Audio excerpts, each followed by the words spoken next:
اللہ من الشیطان الرجیم بسم اللہ الرحمن الرحیم اللہم صلی علی سیدنا و مولانا محمد وعلی آلہ وصحبہ وبارک وسلم علیہ۔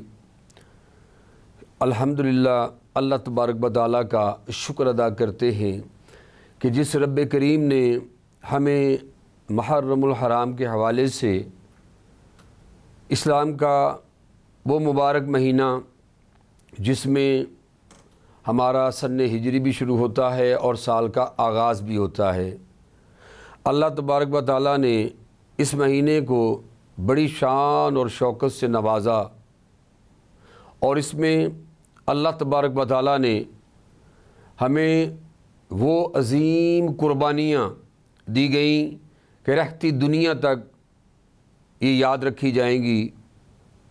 رب کائنات نے ہمیں بالخصوص وینس چینل والوں کو یہ موقع عطا فرمایا کہ اس خدمت کو، اس کار خیر کو حضور کی امت تک پیغام کو پہنچائیں۔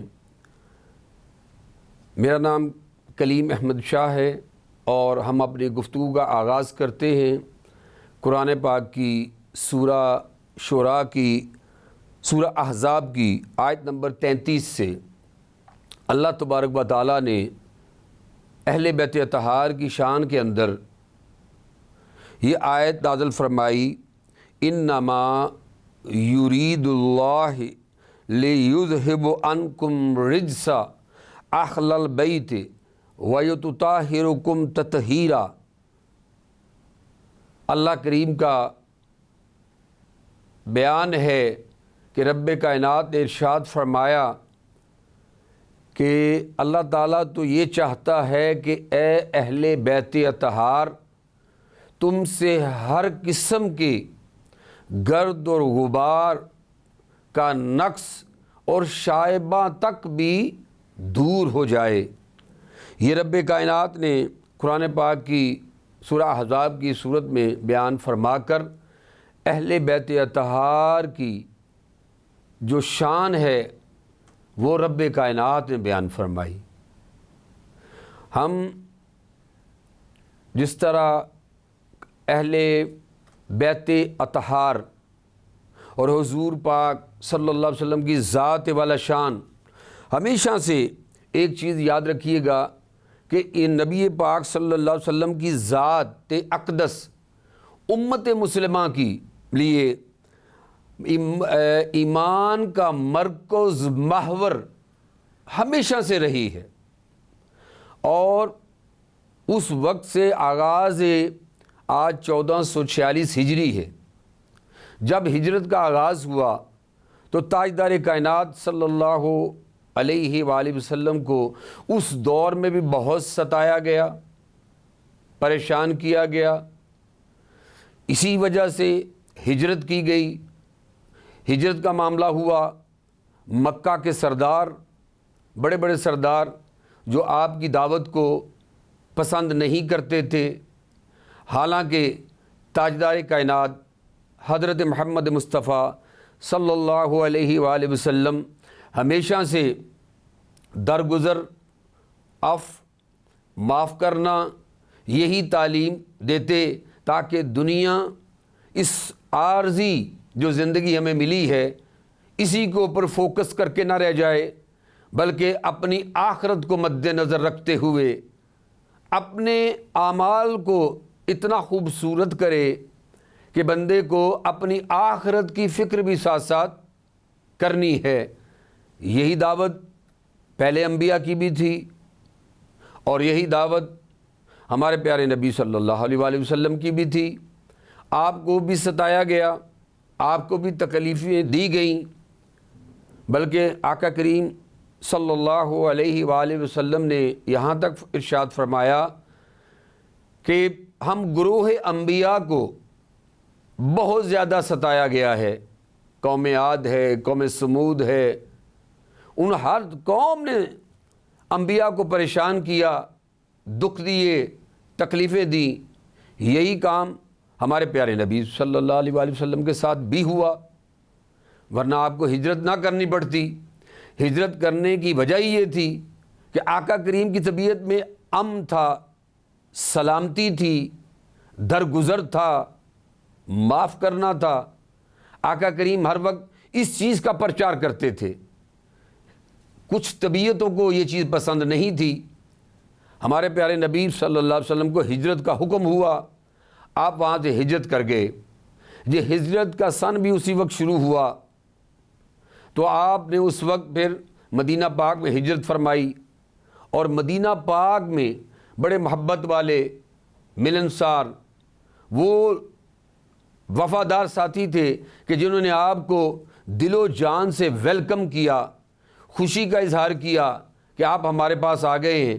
اب دیکھیں مکہ والے آپ کی ذات سے پریشان اور مدینہ والے آپ کی ذات سے کتنے خوش اور خرم ہیں، اور پھر مدینہ والوں نے آج تک اتنی برکتیں اور اتنی نعمتیں آقا کے وجود سے حاصل کیں کہ آج تک بھی جو حجاج کرام وہاں جاتے ہیں وہ کہتے ہیں کہ آ کے جب بتاتے ہیں، حجاج کرام جو عمرہ کرنے بھی جاتے ہیں، جو آقا کے شہر سے ہو کر آتے ہیں، وہ کہتے ہیں کہ مکہ والے آج بھی سخت ہیں، مگر مدینہ والوں کے اندر بڑی محبت پائی جاتی ہے۔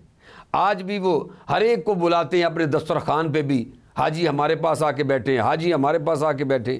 یہی ہم ہمیشہ سے سنتے آئے ہیں۔ یہ وہی محبت ہے جو 1400 سال پہلے جو حضور پاک صلی اللہ علیہ وآلہ وسلم تشریف لے کر گئے، اور ان سب نے اپنی جانیں نچھاور کر دیں۔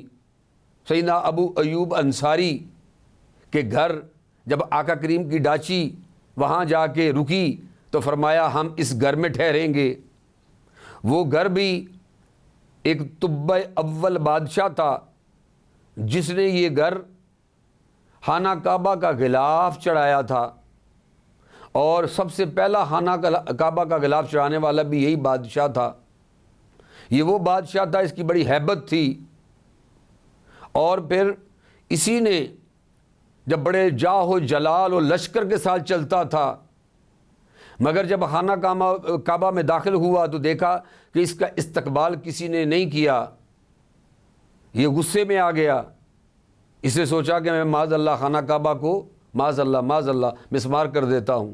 یہ سوچنے کی دیر ہے، اس کے سر میں ایسی درد اور ایسی ٹیسیں پڑیں، اور کان اور ناک سے بدبودار پانی بہنا شروع ہو گیا۔ اس کے بعد یہ جس جگہ سے فتح کرتا چلا جاتا، وہاں سے جو اچھے اچھے علماء، حکماء، اتباع اپنے ساتھ رکھتا، ان میں بڑے بڑے دانشمند حکیم بھی تھے، سب نے علاج کیا، مگر اس کو آرام نہیں آتا تھا، کیونکہ اس نے خانہ کعبہ کے بارے میں غلط سوچ رکھی۔ یہ سوچ رکھنے کی دیر تھی، اس کے ساتھ یہ تکلیفیں شروع ہو گئیں۔ اس کے بعد وہاں ایک صاحب نظر، صاحب بصیرت، جن کے قلب کی آنکھ اللہ تبارک و تعالیٰ نے کھول رکھی تھی، انہوں نے کہا بادشاہ مجھے اکیلے میں مل، میں تیرے مسئلے کا حل کروں۔ بادشاہ تکلیف میں تھا، جب اکیلے میں ملاقات ہوئی انہوں نے کہا یہ بتا تو نے خانہ کعبہ کے بارے میں کوئی الٹی بات تو نہیں سوچی؟ اس کی جان پہ بنی تھی، اسے سچی بات کہی کہ ہاں جب انہوں نے میرا استقبال نہیں کیا تو مجھے غصہ آ گیا، تو میں نے کہا میرا اتنا جاہ و جلال اور لشکر نہیں دیکھ رہے، یہ خوف زدہ نہیں ہوئے؟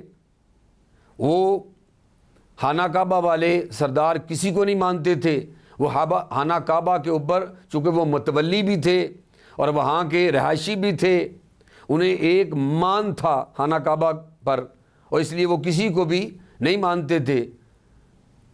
تو جب اس کے ساتھ بھی وہ معاملہ پیش آیا تو پھر رئیس العلماء نے کہا کہ بھائی یہاں وہ ہستی پیدا ہونے والی ہے جن کے لیے یہ خانہ کعبہ بھی بنایا گیا ہے، جس کو ابراہیم علیہ السلام اور اسماعیل علیہ السلام نے مل کر تعمیر فرمایا۔ بنیاد اس کی آدم علیہ السلام نے رکھی، اس گھر کی بھی اور فلسطین والے مسجد کی بھی، مسجد اقصیٰ کی بھی۔ یہ بنیادیں حضرت آدم علیہ السلام سب سے پہلے بنانے والے خود حضرت آدم علیہ السلام ہیں۔ کہ پہلے خانہ کعبہ بنایا، اس کے 40 سال بعد مسجد اقصیٰ کو تعمیر کیا، اس کے بعد تجدید کی سلیمان علیہ السلام نے، اور خانہ کعبہ کی بھی کئی بار تعمیر ہوئی، تجدید ہوئی۔ نوح علیہ السلام کے دور میں بھی جب پانی کا عذاب آیا تو اس وقت بھی نشان مٹ چکا تھا، تو پھر نئی تعمیر ہوئی، اور پھر آخر میں حضرت ابراہیم علیہ السلام نے اور حضرت اسماعیل علیہ السلام نے جب اس کی تجدید کی، تعمیر کی، بنیاد نہیں رکھی بلکہ تعمیر کی، بنیاد تو آدم علیہ السلام اس کی رکھ چکے تھے۔ یہ روداد ہے جب رئیس العلماء نے کہا، اے بادشاہ تو نے خانہ کعبہ کے بارے میں غلط سوچ رکھی، سن یہ تجھے جو درد شروع ہوئی ہے اور تیرے ناک اور کان سے پانی بہہ رہا ہے، اس کی وجہ یہ ہے کہ اللہ تعالیٰ نے یہاں اپنے محبوب کو پیدا کرنا ہے، وہ اسی شہر میں پیدا ہوں گے اور یہاں تبلیغ کریں گے، اور جو بت یہاں 360 اس وقت بت تھے، جو لات، عزا، حبل، منات، مختلف ناموں کے بت تھے جو وہاں سجائے گئے تھے، آقا کریم کی جب ولادت ہوئی تو آپ نے سارے بتوں کو مسمار کر دیا، توڑوا دیا، اور فرمایا اس رب کریم وحدہ لا شریک کی عبادت کرو۔ تو آقا کریم نے آ کر یہ ساری بزم سجائی۔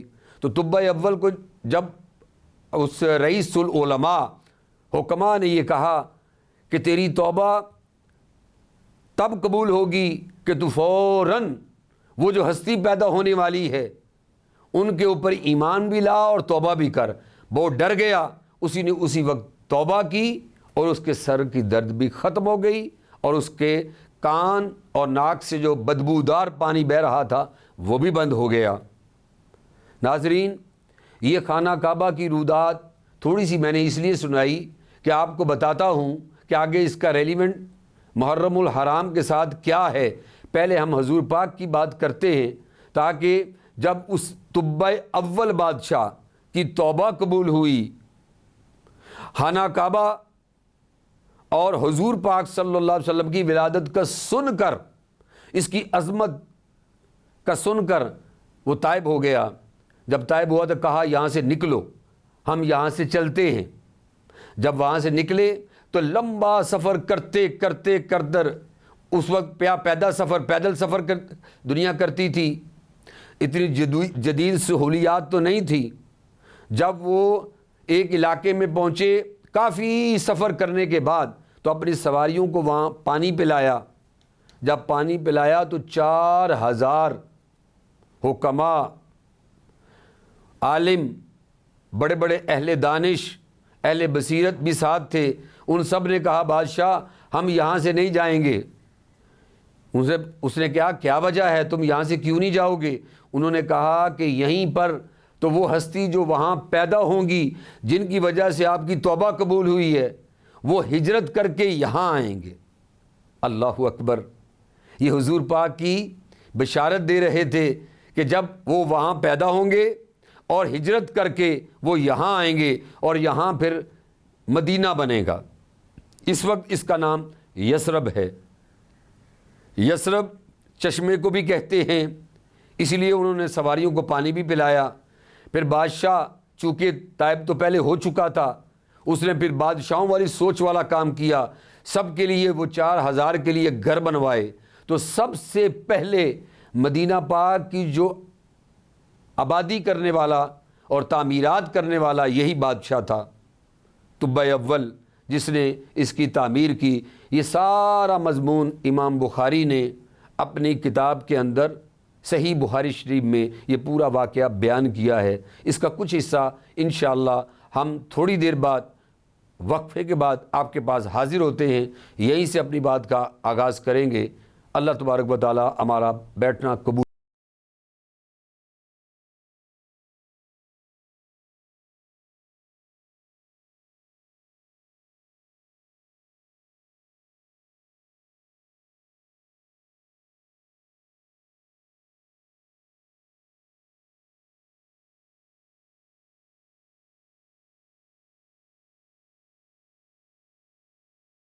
اعوذ باللہ من الشیطان الرجیم، بسم اللہ الرحمن الرحیم۔ ایک مرتبہ پھر ہم حاضر خدمت ہیں۔ ہمارا موضوع کربلا سے شام تک اور پھر کوفہ تک اور شہادت امام حسین علیہ السلام، اس موضوع پہ گفتگو کر رہے ہیں، لیکن بنیاد ہم آقا کریم کی ذات والا شان کو بناتے ہوئے اپنے گفتگو کا وہیں سے آغاز کرتے ہیں کہ طب اول بادشاہ جس کی توبہ قبول ہوئی خانہ کعبہ کے اندر اور اس کے بعد مدینہ پاک میں آئے، انہوں نے سب سے پہلے آبادی کہا کہ جتنے بھی میرے ساتھ یہ حکماء ہیں، اتباع ہیں، دانش مند ہیں، حکیم ہیں، دانا ہیں، ان کے لیے سب کے لیے رہائش کا بندوبست کرو۔ سب کے لیے ایک ایک گھر بنوایا، اور ایک گھر طب اول بادشاہ نے حضور پاک صلی اللہ علیہ وآلہ وسلم کے لیے بھی بنوایا۔ اور ایک روایت کے دو روایتیں ملتی ہیں۔ امام بخاری فرماتے ہیں کہ ایک روایت کے مطابق 700 سال بعد، طب اول کے 700 سال بعد نبی پاک صلی اللہ علیہ وآلہ وسلم کی ولادت باسعادت ہوتی ہے، اور ایک روایت کے مطابق تقریباً 900 سے 1000 سال کی عرصہ ملتا ہے تاریخ کے اندر، جو امام بخاری نے اپنی بخاری شریف میں درج فرمایا۔ اب جب اتنے عرصے بعد ابھی آقا کریم صلی اللہ علیہ وآلہ وسلم نے کی ولادت باسعادت ہونی تھی، آخر وہ کتنا عرصہ وہاں رک سکتا تھا؟ اس نے ساری آبادی بھی کروائی، اور ایک گھر حضور پاک کے لیے بنوایا، اور ایک خط لکھا۔ خط میں لکھا کہ میں اپنا نام لکھا کہ میں طب اول ہلری بادشاہ، کہ میں آپ صلی اللہ علیہ وآلہ وسلم پر ایمان لاتا ہوں۔ وہ ایمان بھی لے آیا، اور خط لکھ کر اور پھر اس کے اوپر ایک مہر ثبت کی۔ مہر ثبت کرنے کے بعد، یہ پرانا طریقہ ہوتا تھا، جب خط لکھا جاتا تھا تو پھر مہر لگاتے تھے۔ انہوں نے مہر لگائی، اور وہ خط جو ہے وہ رئیس العلماء جو تھے ان کے حوالے کیا۔ جب ان کے حوالے کیا، وہ خط ان کو دے کر بادشاہ وہاں سے اپنا لشکر لے کے چلا گیا، اور جو جو وہاں رہنا چاہتے تھے انہیں وہاں رہنے دیا، اور سب کو، جیسا کہ میں نے عرض کیا، کہ ایک ایک گھر ان کو تحفے میں بھی عطا کیا۔ بادشاہ تھا، بادشاہوں والی سوچ تھی، وہی کام کیا۔ اس کے بعد رئیس العلماء کو اس گھر کی رہائش بھی دی اور چابی بھی دی۔ آپ بڑا حظ لیں گے اس واقعے سے کہ جب وقت گزرتا گیا، زمانے گزرتے گئے، نسل در نسل آگے زمانہ گزرتا گیا، وہ وقت آ گیا کہ جب تاجدار کائنات صلی اللہ علیہ وسلم کی ولادت باسعادت ہوتی ہے۔ جب آپ کی ولادت ہو گئی، آپ کا بچپن گزرا، آپ کی جوانی مبارک گزری، اور جب آپ کو ہجرت کرنے کا، اور جب علاقے میں ستایا گیا تو آپ نے ہجرت فرمائی، تو ڈاچی پر آپ تشریف فرما تھے، قصوہ اونٹنی پر سیدنا ابو بکر صدیق رضی اللہ تعالیٰ عنہ آپ کے ہمراہ تھے۔ جیسے ہی آپ ایک طویل مشکل سفر پیدل کرتے ہوئے مدینہ پاک میں پہنچتے ہیں، تو جیسے ہی مدینہ پاک میں داخل ہوئے تو سب مدینہ والوں نے آپ کا استقبال کیا۔ جب استقبال کیا، اب ہر کوئی چاہتا تھا کہ حضور پاک ہمارے گھر تشریف لائیں۔ کوئی کہتا تھا حضور پاک ہمارے گھر تشریف لائیں۔ ہر ایک کی یہ خواہش تھی کہ آقا کریم ہمارے گھر میں آئیں۔ کیوں نہ ہو، ایسی عظیم ذات، ایسی پیاری ذات کہ جن کے وجود سے، جن کے چہرے سے، جن کی ہر بات سے ایسی نور کی شعائیں نکلتی تھیں، اور صحابہ کرام جب آقا کریم کی سنگت میں رہتے، صحبت میں رہتے، وہ صحبت سے ہی تو صحابی بنے تھے۔ بھائی دیکھیں صحبت ملتی ہے انسان کو تو کہتے ہیں کہ یک زمانہ صحبت با اولیاء بے ترس صد سالہ دعت بے ریا. یہ خواجہ نظام الدین اولیاء فرماتے ہیں کہ ایک لمحہ صحبت کا اچھی کسی ہستی کا مل جائے تو انسان 100 سال کی بے ریا عبادت اس سے بڑھ کر یہ چیز ہے کسی کی ایک لمحہ صحبت مل جائے.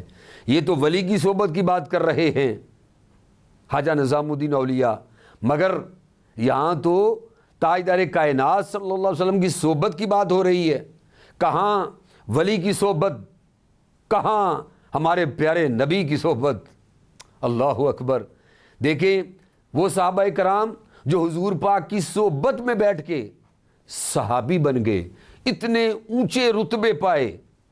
پھر اہل بیت اطہار جیسی ہستیاں، ہم اپنے موضوع پہ آتے ہیں کہ حسنین کریمین کے بارے میں تاجدار کائنات صلی اللہ علیہ وآلہ وسلم نے ایک حدیث میں فرمایا، جس نے حسن اور حسین سے محبت کی اس نے مجھ سے محبت کی، اور جس نے حسن حسین سے بغض رکھا اس نے مجھ سے بغض رکھا. اب میں آپ کو بتاتا ہوں کہ 30 نبی پاک صلی اللہ علیہ وسلم کی ایک حدیث مبارکہ ہے. آقا کریم نے فرمایا 30 سال تک خلافت راشدہ کا دور رہے گا. تو ایسا ہی ہوا. سیدنا صدیق اکبر رضی اللہ تعالیٰ عنہ 2.5 سال، سیدنا فاروق اعظم رضی اللہ تعالیٰ عنہ 10 سال، سیدنا عثمان غنی رضی اللہ تعالیٰ عنہ 12 سال، اور سیدنا علی شیر خدا کرم اللہ وجہ الکریم 5 برس، اور یہ 29.5 بنتے ہیں سال، اور 6 ماہ تک سیدنا امام حسن مجتبی علیہ السلام رضی اللہ تعالیٰ عنہ آپ نے حکومت کی. یہ 30 سال کا دور خلافت راشدہ کا مکمل ہو گیا، جو آقا کریم نے اس کی بشارت بھی دی تھی. اس کے بعد امیر معاویہ چونکہ گورنر تھے شام کے صوبے کے، وہ صوبہ تھا شام کا، تو وہاں یہ گورنر بھی تھے. اور سیدنا علی المرتضیٰ کرم اللہ وجہ الکریم چونکہ قبیلہ قریش بنو ہاشم سے تھے، اسی خاندان سے، اسی بنو ہاشم اور قریش سے نبی پاک صلی اللہ علیہ وسلم کا خاندان بھی تھا. اور باقی دوسرے جو تھے وہ بنو امیہ، یہ ایک لائن چلتی آ رہی تھی، ان کی ہلکی بھلکی چپکرش بھی چلتی رہتی تھی. اور جب یزید کا دور آیا، حضرت امیر معاویہ رضی اللہ تعالیٰ عنہ نے ان کو وہ حکومت دی. جب اقتدار ان کو ملا تو آقا کریم صلی اللہ علیہ وآلہ وسلم نے کئی اپنی احادیث کے اندر یہ بشارت دی تھی. سیدنا ابو ہریرہ رضی اللہ تعالیٰ عنہ کی مشہور حدیث ہے، آپ فرماتے ہیں کہ میں نے 2 قسم کے علم حضور پاک صلی اللہ علیہ وآلہ وسلم سے سیکھے ہیں. ایک وہ علم جو میں اے لوگوں تمہیں بتا دیتا ہوں، ایک وہ علم جو میں حاس الحاس اور جو حواس ہیں صرف ان میں ذکر کرتا ہوں. اگر میں وہ عام لوگوں کو بتا دوں تو تم میرا سر قلم کر دو گے. یہ سیدنا ابو ہریرہ رضی اللہ تعالیٰ عنہ یہ ارشاد فرمایا کرتے تھے. مستند حدیث مبارکہ ہے جو امام مسلم اور امام بخاری نے اپنی کتاب حدیث کے اندر درج فرمائی ہے. وہ جو ایک علم ہے عام جو ہم تک پہنچا، جو عوام تک پہنچا، اور ایک علم الخاص ہے جو حواس تک پہنچا. وہ کیا ہے؟ اس میں وہ یہ ہے کہ بعض پوچھتے تھے جو محبت والے تھے کہ کیا کیا آقا کریم نے فرمایا ہے، جستجو ہوتی ہے. تو اس میں پھر آقا کریم نے فرمایا کہ سن 61 ہجری کے بعد، 60 ہجری کے بعد جو واقعہ ہونے والا ہے، واقعہ کربلا، اس کے بارے میں انہوں نے کہا کہ میں نام تک بھی جانتا ہوں ان نوجوان چھوکروں کے کہ جو تھوڑی عمر میں جن کو اقتدار ملے گا اور وہ میری آل پاک کے ساتھ کیا سلوک کریں گے۔ تو لہٰذا آقا کریم نے ساری نشانیاں پہلے بتا دی تھیں۔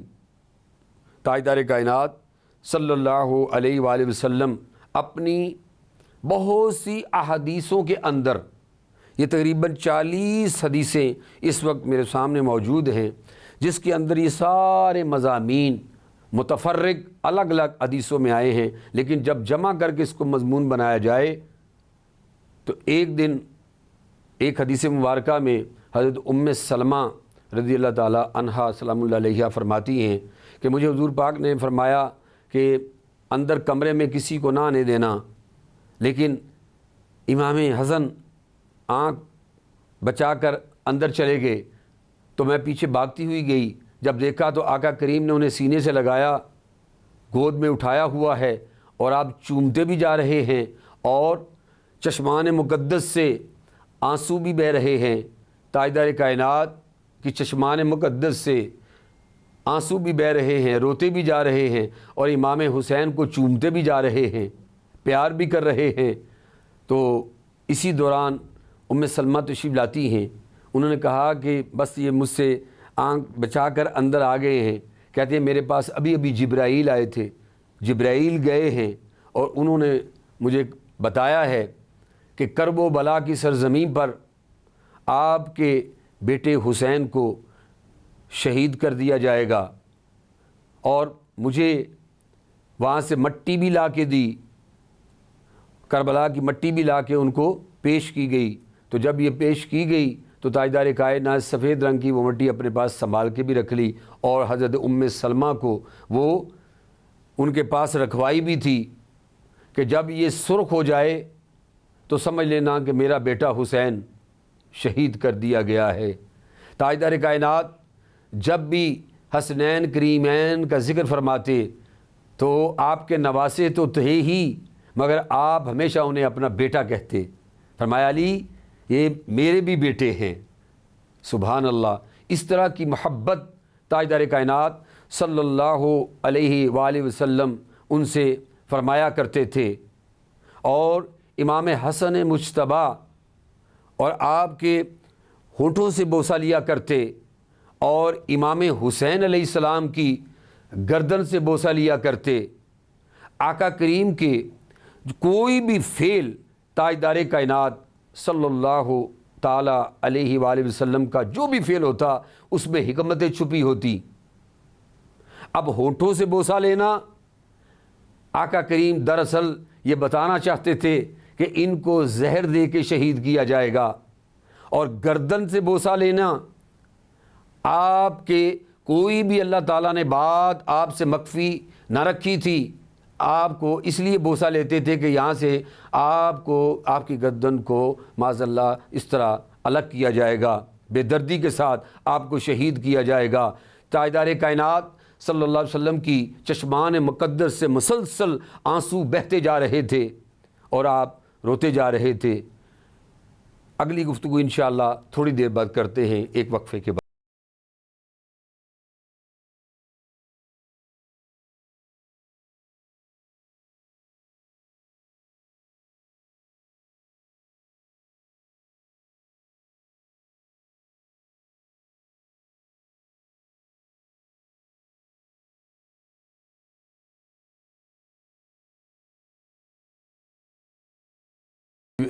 ویلکم بیک جی، ایک مرتبہ پھر ہم اپنی گفتگو کا آغاز وہیں سے کرتے ہیں جہاں سے ہم نے سلسلہ منقطع کیا تھا، وہیں سے اس کا آغاز دوبارہ کرتے ہیں۔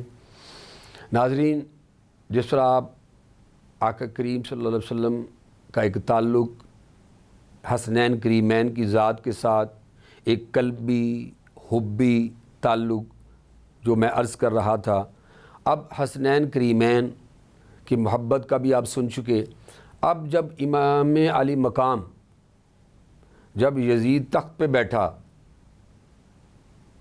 اور امام علی مقام سے بیعت کا کہا کہ یہ مجھ سے بیعت کریں، تو آپ نے انکار کر دیا اور آپ نے اپنے نانا اور دین کی عظمت اور دین کی حکمتوں کو پامال اور دین کے اشعار کو پامال نہیں ہونے دیا، اور آپ اس وقت جب اپنا قافلہ لے کے نکلے تو حج کرنے خانہ کعبہ پہنچے، لیکن آپ نے حج کو چھوڑ دیا اور عمرہ کر کے وہاں سے چلے گئے۔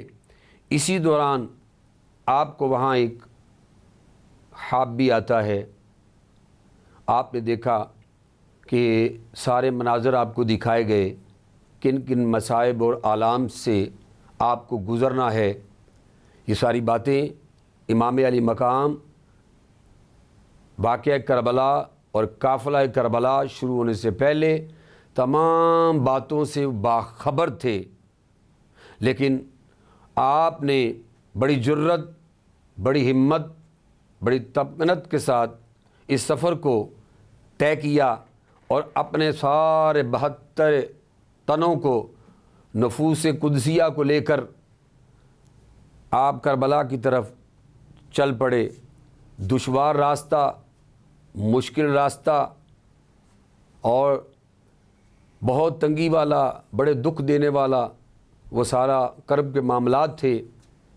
جیسے ہی وہاں پہنچے اور آپ کے ساتھ پاک بیبیاں، بچے اور دوسری مبارک ہستیاں بھی ساتھ تھیں، علی اکبر جیسے جوان، یہ ہستیاں ساتھ تھیں، اور جس طرح آپ جو آگے گزرتے جاتے تو آپ کے ایمان میں اور زیادہ مضبوطی آتی جاتی، وہ سب تسبیحات کرتے جاتے، اللہ کی حمد و ثنا بیان کرتے، تسبیحات کرتے، اس مالک کو یاد کرتے، اس کی تسبیحات کرتے کرتے آگے قافلہ بڑھ رہا تھا۔ پھر یہ قافلہ کرب و بلا کے میدان میں پہنچتا ہے، جسے مقام طف بھی کہتے ہیں، جو عربی میں کربلا ہے۔ اس سرزمین پہ کربلائے معلیٰ میں پہنچتے ہیں، اور جیسے ہی وہاں پہنچے آپ نے سب لوگوں سے پوچھا کہ یہ علاقہ کون سا ہے۔ ہر ایک نے بتایا اس کا یہ نام ہے، اس کا یہ نام ہے۔ جب کسی نے کہا کہ یہ کربلا ہے تو آپ نے وہیں اپنے خیمے گاڑ دیے، اور جب خیمے لگائے تو آپ نے وہ جو جگہ تھی اس کو باقاعدہ خریدا۔ پھر یہاں سے وقت گزرتا گیا، انشاءاللہ ہم بقایا اپنی گفتگو کا آغاز اگلی حصے میں واقعہ کربلا کے جو بقایا ایام وہاں گزرے تو وہ انشاءاللہ آگے کنٹینیو رکھیں گے۔ آپ جس طرح ذوق اور شوق کے ساتھ سن رہے ہیں اسی طرح ہمارے ساتھ رہیے گا، اور انشاءاللہ ہم واقعہ کربلا جس طرح خیمے وہاں لگ گئے، امام علی مقام پہنچ گئے، سواریاں اتر گئیں، اس کے بعد انشاءاللہ اس سے اگلا حصہ ہم بیان کریں گے جو 7 محرم سے انشاءاللہ شروع ہوگا، پھر 8ویں محرم پہ کیا ہوا، پھر 9ویں محرم پہ کیا ہوا، اور پھر شہادت امام حسین ہوئی۔ اسی کو انشاءاللہ ہم جاری رکھیں گے۔ آپ سب ہمارے ساتھ رہیے گا۔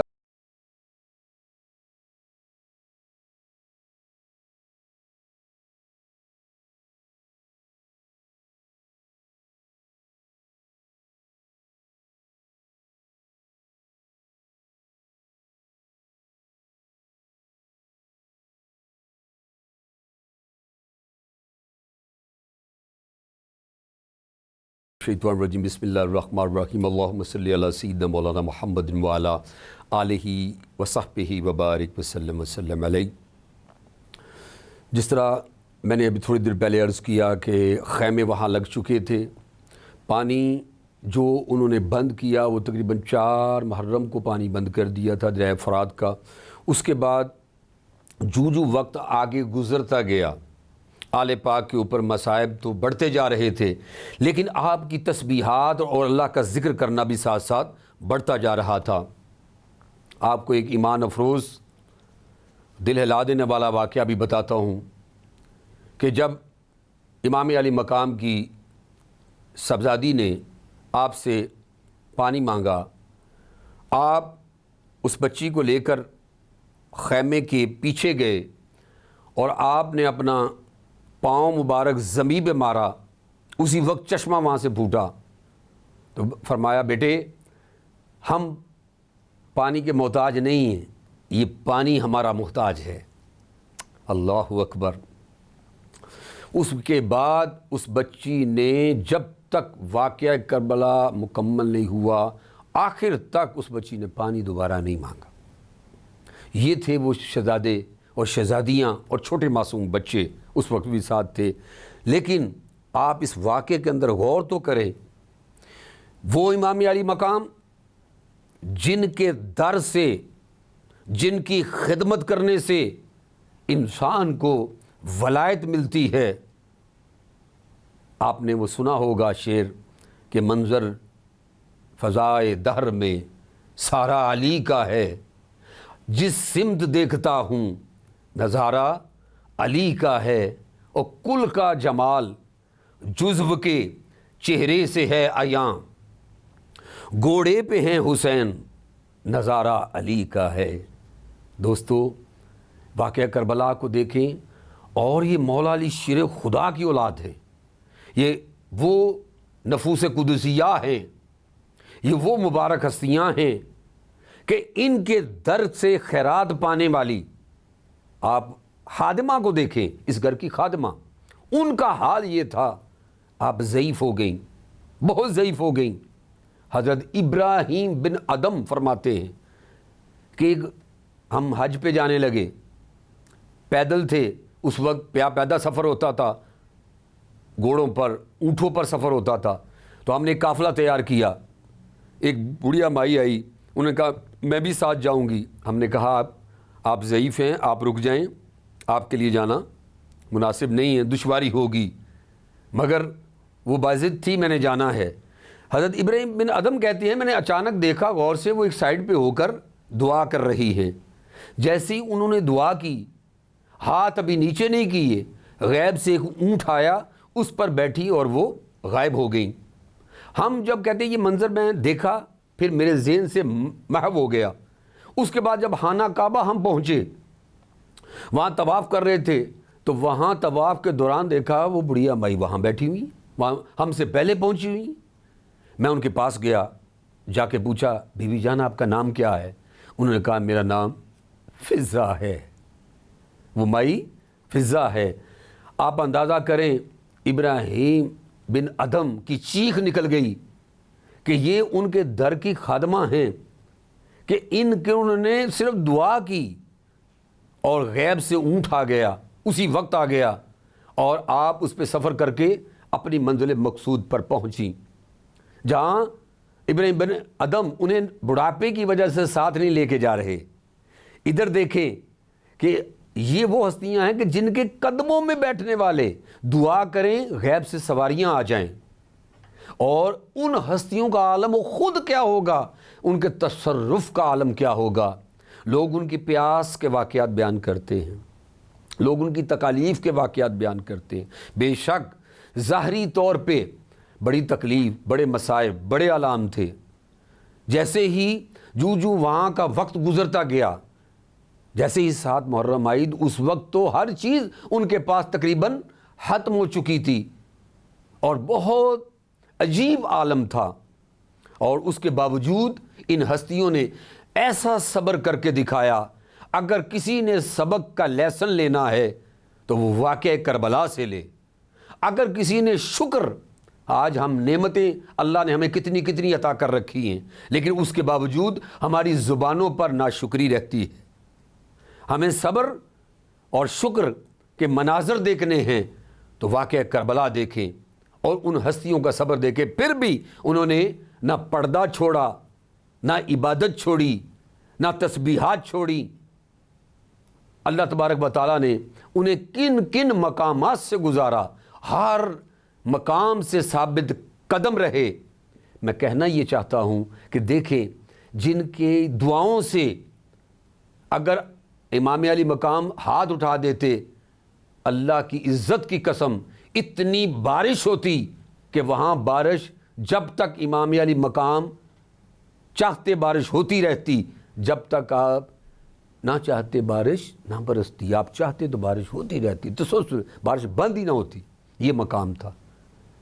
انشاءاللہ اس مضمون کو ہم جاری رکھیں گے اور آگے بھی یہ چلتا رہے گا، جیسے 7 محرم تک ہم بات لے کر آئے ہیں۔ انشاءاللہ اس کے بعد کیا ہوا اور پھر 8ویں محرم کو کیا ہوا، پھر مزید اس کے آگے بات کریں گے۔ انشاءاللہ آپ ہمارے ساتھ رہیے گا اور انشاءاللہ اس پروگرام کو جاری و ساری رکھیں گے۔ وما علینا الا البلاغ المبین۔